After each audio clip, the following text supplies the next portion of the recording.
classroom thinks you're stupid, I want you to stand up right now. And my father said, everybody looked around and nobody moved. And the teacher stood there impatiently. She said, come on now.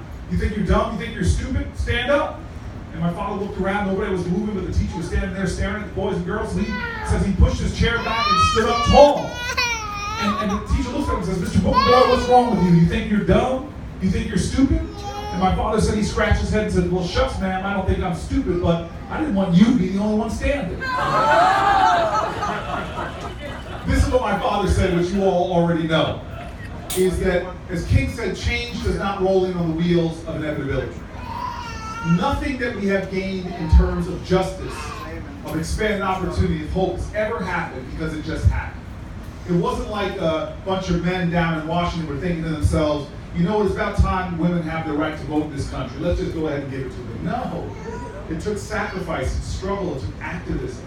It wasn't like Strom Thurmond in the Senate was like, hey, everybody, it's about time the Negro people have some rights. No.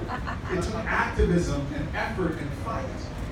Even me, when I was moving into the town that I grew up in, I was born in Washington, D.C. My parents moved us up to New Jersey when I was just 4 months old.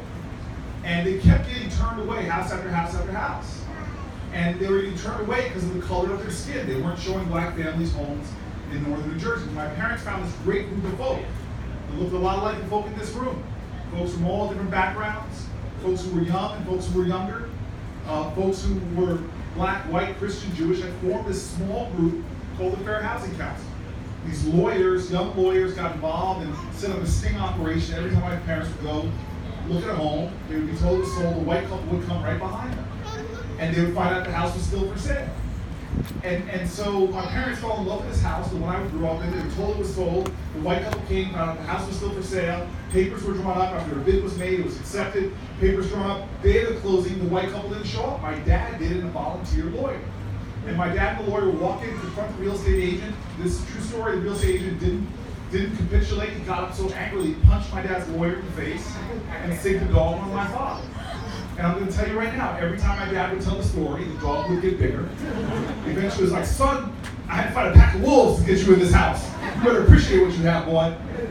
Well, I became a senator and I wanted to track down these people. I was writing a book and I wanted to find out who they were, why they did what they did. I found the head of the Fair Housing Council from the 1960s. She's still the head of the Fair Housing Council in New Jersey now. She's 92 years old. Now she doesn't represent black families mostly. She represents Muslim families, same-sex couples. But just like Ben, every day she gets up and she fights for justice. Because all of our justices are interwoven.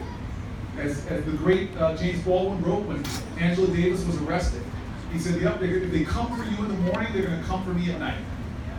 And so Miss Lee Porter told me where the lawyers were. I met this lawyer, 84 years old, now a retired judge, and I listened to the story about what happened.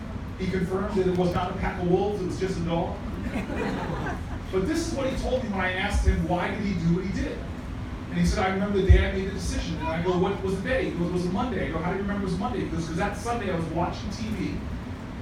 And this was back when they only had 3 channels. And most of America was watching a Sunday night movie called Judgment at Nuremberg. And he said they broke away from this movie about the Holocaust and the aftermath to cover what was happening in Alabama. The year was 1965.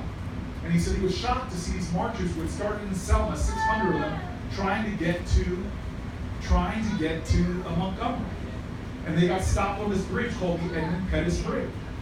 And he said he watched in horror as they went down to kneel and pray before they were going to turn around, stopped by the Alabama State Troopers. But just as they began to pray, the Alabama State Troopers shot gas at them and then rained it on them with billy clubs, beating people over the head, knocking folks out, fracturing John Lewis's head, who he bled that bridge red. And he said he was so shocked by what he said he suddenly realized he couldn't sit still on that couch. The next day he went to work, told his partner Leo they had to go to Alabama. His partner laughed, not because it was funny, but because it was preposterous. They couldn't afford the ticket, they couldn't afford to close their business, they were just starting out. So they just sat there and they said, you know what?